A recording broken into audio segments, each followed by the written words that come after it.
Democracy depends on a free press. Please support our independent journalism at democracynow.org/give. This is Democracy Now!, democracynow.org, the War and Peace Report. I'm Amy Goodman with Nurmi Sheikh.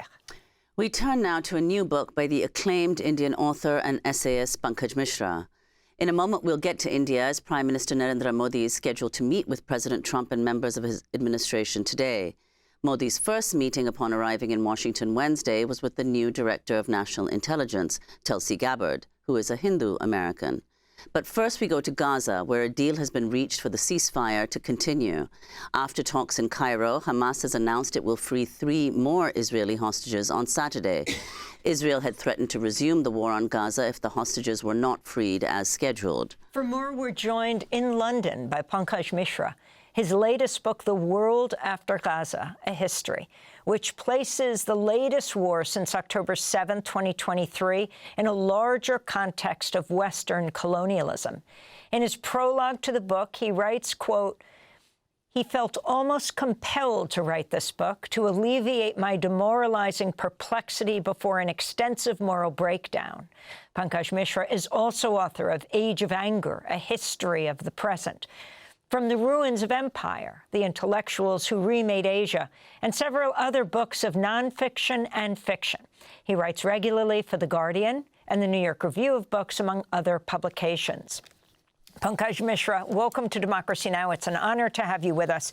Why don't you respond to the latest news? The ceasefire apparently will continue after President Trump said all hell will break loose if Hamas doesn't release more hostages on Saturday. And Hamas said the reason they had been holding out was that they said that Israel had broken the ceasefire agreement hundreds of times. Your overall thoughts?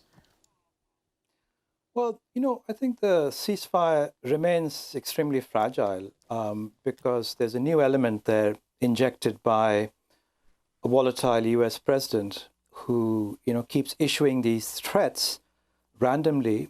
I don't know whether he'll be satisfied with the release of just 3 hostages on Saturday. He might change his mind tomorrow or today. We don't know.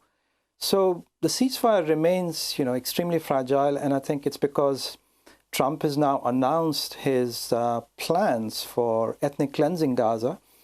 And I think Hamas or other militant groups have less and less incentive to keep to their side of the deal. And we know that the far-right regime in Israel completely endorses Trump's plan and can't wait to, get it started.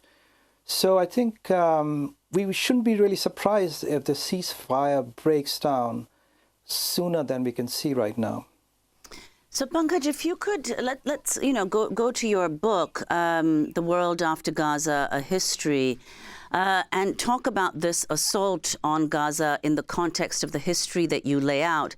As we said in our introduction, you write in the prologue to the book, quote, that you felt almost compelled to write this book to alleviate my demoralizing perplexity before an extensive moral breakdown. Explain why you wrote that book and how you see the present situation in the context of the history that you lay out.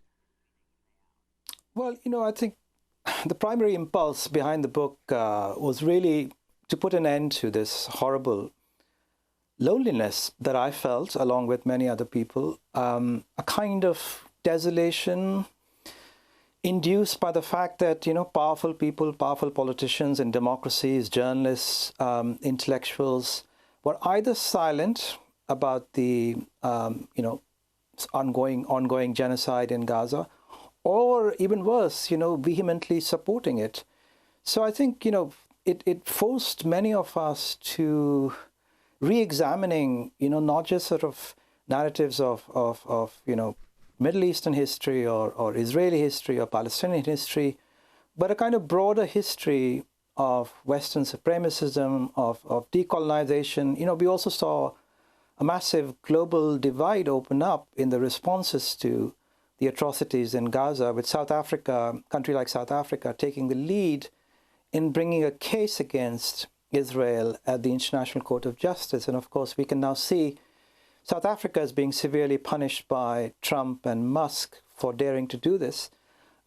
we saw public opinion in most of the world really shocked and appalled by the disproportionate Israeli response. And at the same time, that public opinion asking questions, of Western democracies, like what happened here?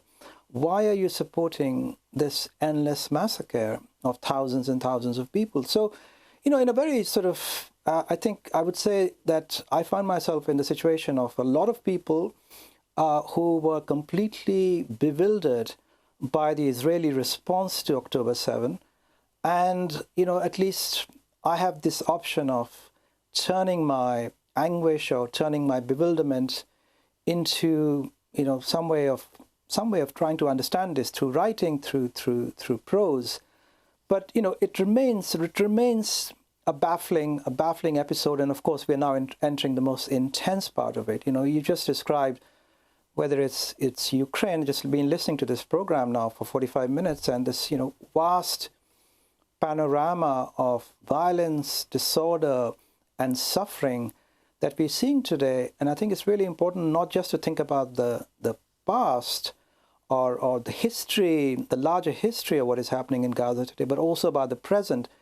And that is also something I describe in the book, whether Gaza signifies something more than just the latest episode in a long-standing conflict in the Middle East. Does it portend the arrival of far-right racial supremacist regimes across the Western world? So I would argue, and I have said this in the book, that we are looking at a far more extensive moral, political, and I would say intellectual breakdown than we have known, certainly in our own lifetimes. And that perhaps, Pankaj, explains the title of your book, The World After Gaza, which suggests that there's, in your view, some kind of rupture, that the world is somehow substantively different. It will be different after this assault on Gaza ends, in the event that it does, and what form it takes. So if you could say something about that, and then also the point that you made earlier about decolonization. It's a theme that runs throughout the book, in which you say, correctly, I think, that the seminal event of the 20th century for the vast majority of the peoples of the world was decolonization. Why is that significant when we look at what's happened in Gaza and the response to it? Well, I think very simply, decolonization was not just a political event. It was not just, a whole lot of nation states in Asia and Africa becoming sovereign, becoming liberated from their European masters. It was also a profound emotional and psychological moment of liberation. I think, from the 19th century onwards, the world was knit together by a very explicitly racial mode of imperialism and capitalism. And I think, some of the best people in Asia and Africa fought against this global regime and finally won, starting the mid-20th century, and created these nation states that exist all across Asia and Africa, and are becoming both politically, economically, and geopolitically more assertive. And there's also, a mental revolution also going on, has been going on for several decades. So I think for many people in the West who have been absorbed with a very different narrative, first of all, the narrative of the Cold War, the narrative of the end of history, the narrative of American unipolar dominance, decolonization still comes as a kind of news, or they confuse it with people asking for decolonizing, knowledge in the United States, or decolonizing educational syllabuses. So I think there's a very broad confusion about this world, but what it really signifies is greater political intellectual assertiveness and a very fierce desire to not live in a world where racial privilege, most specifically white privilege, orders, enforces a global hierarchy. You can see this very clearly in sort of South African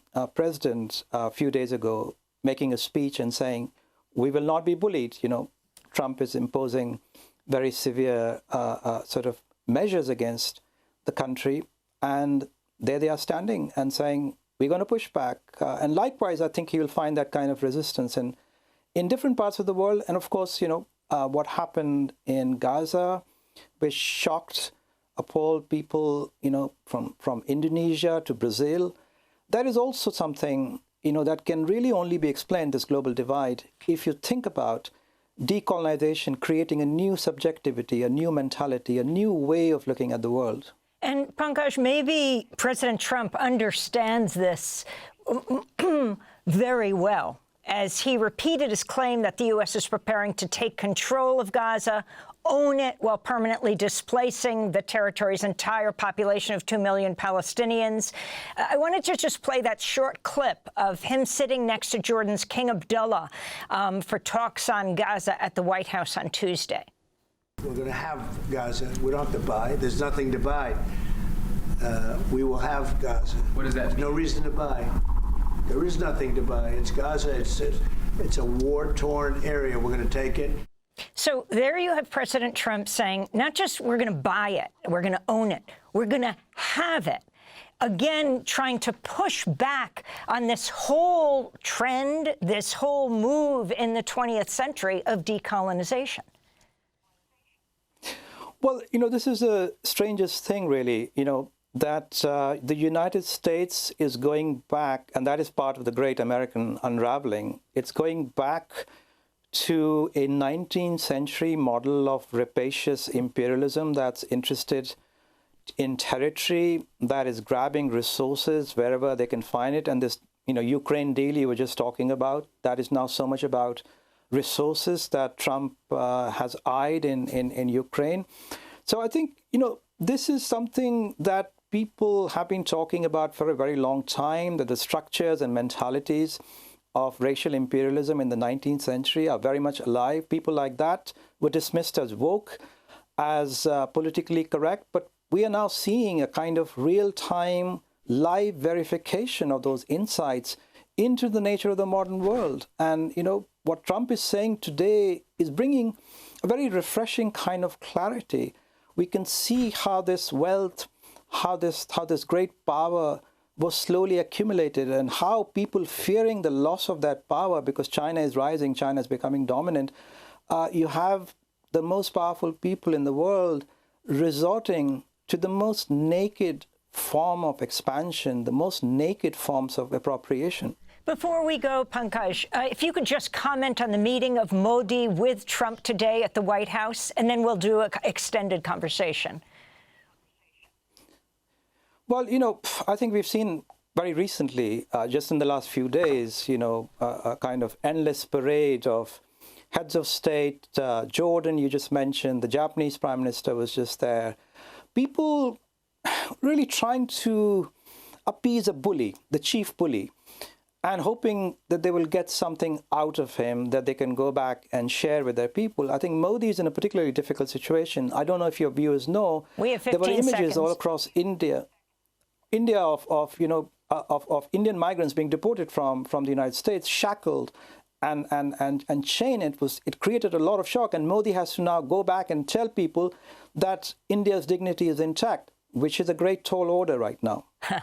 Pankaj Mishra, award-winning Indian author, essayist. His new book, The World After Gaza, A History. We'll do part 2 and post online at democracynow.org. Happy birthday to Brendan Allen. I'm Amy Goodman with Nermeen Sheikh. Democracy Now! Is funded by viewers like you. Please give today at democracynow.org/give.